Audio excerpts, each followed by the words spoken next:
Hello friends, welcome to our channel Architecture Design Edu. I, Architect Priyanka, am going to tell you about the architectural developments, the construction techniques and the different prominent buildings built during the slave dynasty in India.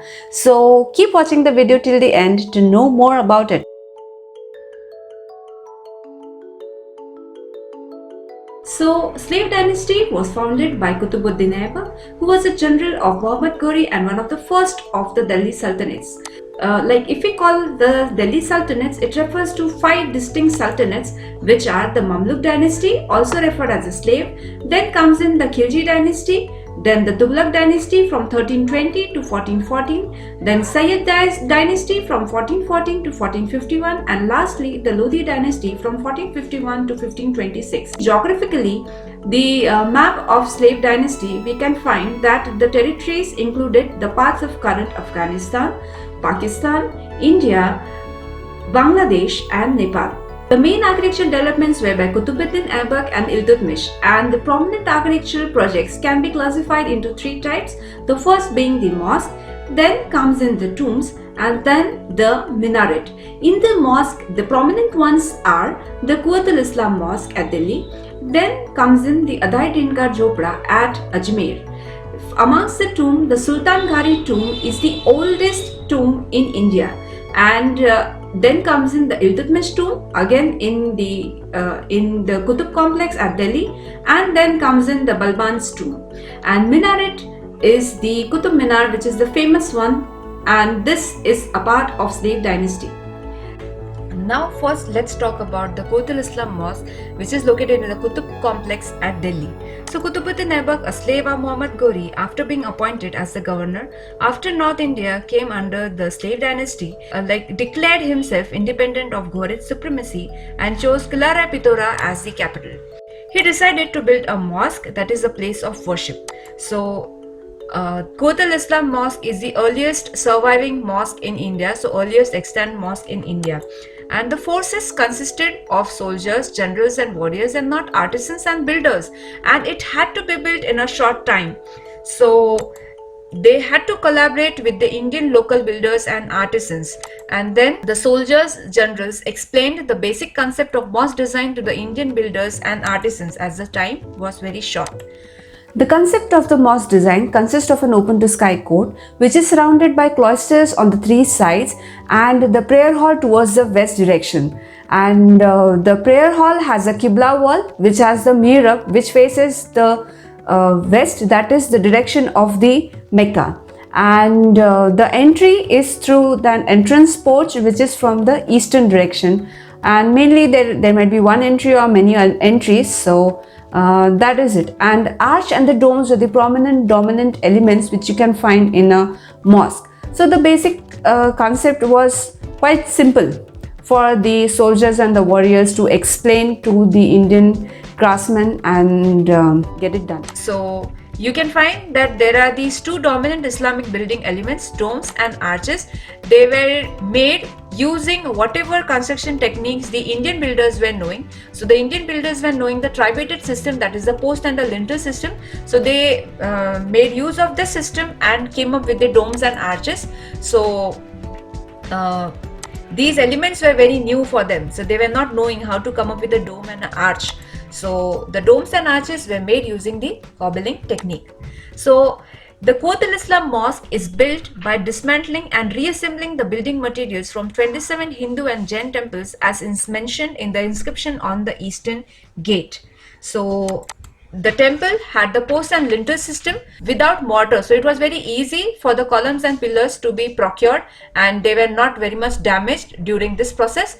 And as Islam does not have iconography and idol worship, the idols and the sculptures were defaced and then used, and the substructure of the temple was used, and it was again oriented towards the east-west axis. And as mentioned earlier, the mosque design also has this east-west orientation, and towards the west the prayer hall is located. The substructure takes a lot of time for the construction, so that time was saved by them. After a few years, to add the Islamic emphasis, they added a screen of arches which consisted of 5 pointed arches. So you can just find that there is this screen of arches, and behind that there is this prayer hall. So we'll just see the plan. The plan consisted of a rectangular court of 43.2 meters in length and 33 meters in width, supported by surrounded by cloisters on the 3 sides. And then here this is the prayer hall. So here these are the cloisters and the entrance, and this is the prayer hall. So again, the screen of arches, they were not knowing how to come up with the arch, so the corbelling technique was used to make this arch pointed arch. So you can just see this is the pointed arch, and in the next slide we can see the details of it. So here this is the view of the pointed arch, and here you can just see that this is the profile which was needed for the pointed arch, a smooth intrados. So whatever rubble was extended outside, the dressed stone, whatever was extended outside was just chipped off to create this kind of a smooth profile of a pointed arch, and on the apex itself the voisers were used. So a screen of arches was added, and the arches were made in cobbling technique only with the voisers at the apex. And this rubble arches were cladded with a very soft material, that is the red and yellow sandstone, and so as it was very soft material, the carvings were possible. Though carvings and inscriptions and geometrical arabesque design was carved in this red sandstone. So here this is the view of the cloisters and the prayer hall, wherein you can find one above the other the column is placed, the sculpted column is placed. So this becomes the post, and there is this lintel, and in between that you have the flat slab coming in. So this is the cloister view, and this is the court view.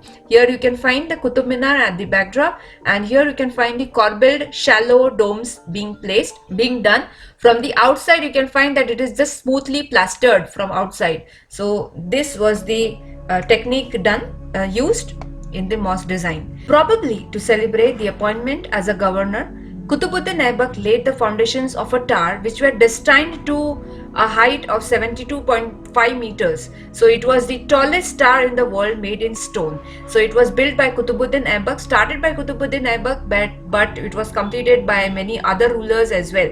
So it was started in the year 1199. It was inspired by Ghaznavid brick minarets near Kabul and Jam. So now in Arabic countries, the minaret was placed adjacent to the mosque. So that way this Qutub Minar was placed adjacent to the Quwwatul Islam mosque. So as mentioned over here, Iltutmish added the 3 more stories into Qutub Minar. So this was the development of during the slave dynasty. In our channel, I have made a video on Qutub Minar, so you can just go and check it out and know the interesting facts of Qutub Minar. It is freestanding structure, rubble masonry structure which is tapering and interrupted by 4 balconies, standing tall at 72.5 meters, placed adjacent to the Quwwatul Islam mosque. After some years, Iltutmish decided to enlarge the mosque rather than starting the construction of a new mosque, as Muslim power was not very much established. The colonnade was extended both ways symmetrically, which included the Qutub Minar in its cloisters. Accordingly, the screen of arches was also extended both ways. Thus, now the mosque was enlarged 3 times its original size.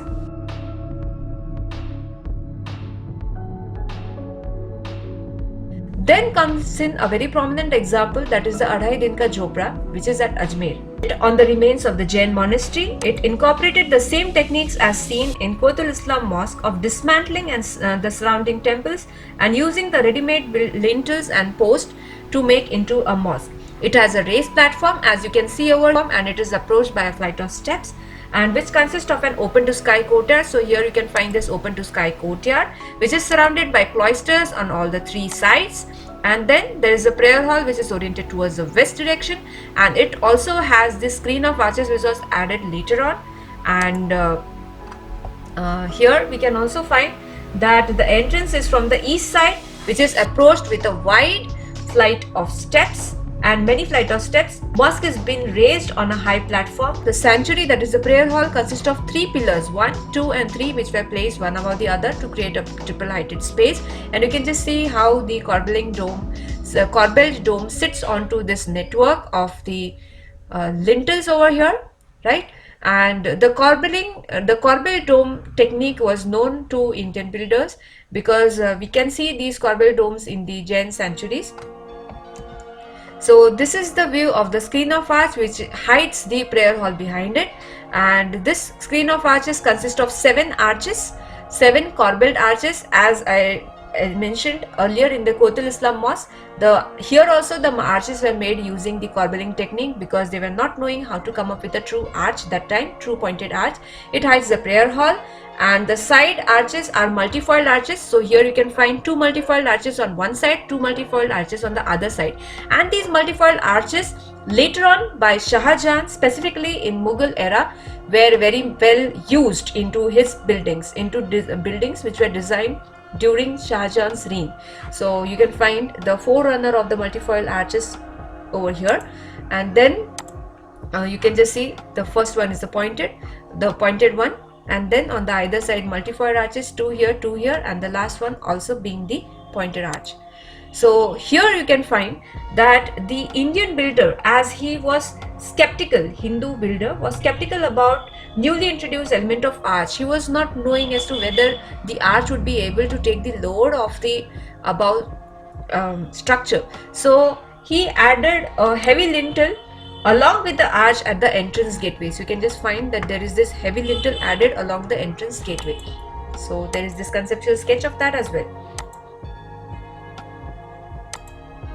Now here, this is the picture of the prayer hall in the Adhai Din Ka Jhopra, which I wanted to show, and this very well demonstrates the construction framework or strategy which was used over here. So here you can find the pillars or the post coming in from the temples, and then they were arranged. So here you can find 1, 2, 3, 4, 5, 6, 7, 8, 9, 10, 11, 12 pillars which were placed one above the other to create a triple heighted space, and then it had brackets over here, and then in between the brackets you can find these lintels. So here you can find a square framework coming in, and inside that you have this octagonal framework of lintels inscribed, and over that there is this corbel dome coming in. So using the post and lintel system, you can find how the dome has come over here. Now we'll go to the next typology, that is the mausoleum. Now we'll see the first tomb on Indian soil, that is the Sultan Ghari's tomb. So it was built by Iltutmish for his eldest son. It is the first major tomb built on the Indian subcontinent. It has an octagonal platform, as you can see over here, octagonal platform, and placed underground. So some part of it is underground and some part of it is projecting out. So it is rising at 1.2 meters from the surrounding courtyard level. The courtyard is square in platform, and the courtyard has a wall on all the sides with the circular bastions, which gives a look of a fortress. So this is the entrance. From here you can find two flight of steps leading to the courtyard, and in the center you have this octagonal platform of the tomb, half below the ground, half above the ground. Example is the mausoleum of Iltutmish, also referred as the Iltutmish tomb. It is located in the northwest corner of Qutub complex, and you can just see over here, this is the existing Iltutmish tomb, but it had this dome above it. Now it's not there. Form of it, the form consists of a hemispherical dome placed onto a cubical base. So here this is this hemispherical dome and then cubical base, and this was a common kind of a vocabulary of a tomb, and it for this transition of hemispherical dome placed onto a cubical base, an octagonal framework of stone members was used, and the load of the stone dome was transferred to the cubical base by use of a squinch. So here you can find the element called as the squinch, which was introduced very prominently in Iltutmish tomb. The platform is square with 9.1 meters side and arch entrances on 3 sides, east, north and south. This mausoleum is also famous. Now here you can just see that this mausoleum is also famous for the inscriptions over here, done in red sandstone by Indian builders. The inscriptions are intricate, consist of beautiful arabesque inscriptions and geometrical designs. So here also we can find a multifoil arch coming in, and here you can find an engaged column over here, and here this is the view of the squinch. So you can just find this squinch which is made by the corbelling technique, and here this is the arch. So from the load of the dome is transferred to this walls by using a squinch. Now we'll see the Balban's tomb. So this tomb was built at the end of the slave dynasty, and here we can find the use of a true arch, the use of true pointed arch with radiating voisers. So this was a very prominent example. A start of transition from tributed arch to a true arch is seen over here. So that's the reason this Balban's tomb is very famous. Now we'll sum up the construction techniques used during the slave dynasty. The rulers of the slave dynasty wanted to construct their buildings like that of the Persian ones. So they had to rely on the Indian artisans and craftsmen, and whatever techniques the Indian artisans and craftsmen were knowing, so we can see that used into Islamic buildings. So there is a fusion of Indian style and the Persian style, which leads to the Indo-Islamic architectural style which you see in slave dynasty. There was this introduction of Islamic building elements of domes and arches which the Indian builders were not aware of before. So use post and lintel systems to support the roof, and on the contrary, Islamic architecture vocabulary used arches and domes. There is a transition which you can see from the tributed system to the arcuated system during the slave dynasty. This is the pointed arch. So Indian builders were knowing how to come up with a corbelling technique. So they used corbelling technique to make the arch, and later on at the end in the Balban's tomb we could find that there was this transition coming in. So true arch now they were able to make. So this is the tributed system, consists of the post and lintel. Then here this is the arcuate system which consists of arches to span the openings. So here these are this is the pointed arch with radiating voisers. So this was done intermittently by use of the cobbling technique for pointed arch. Here we can see the post and lintel system used into the cloisters, one column placed on the other, and then you have the lintels, and above that you have the flat roof coming in, and here you have the columns, and then there is this framework of lintels, and above that there is this corbelled dome coming in. This is the view of the corbelled dome over here. As iconography is prohibited in Islam, they were allowed to carve flowers and trees as the decorations. Geometrical designs were used for decorations. So here in the slave dynasty we could also find the use of pointed arch, multifoiled arch, which was explored and further developed by the Mughals later on. And here the next construction technique which we saw was that the rubble core was cladded with comparatively soft building material which was locally available red sandstone or yellow sandstone, and the inscriptions etc. were done. The cladding had arabesque inscriptions, and we can also find the use of engaged columns over here. So this is the end of the video. I hope you liked the video. If you liked the video, please don't forget to like and subscribe to our channel. Till the next video, take care. Bye bye.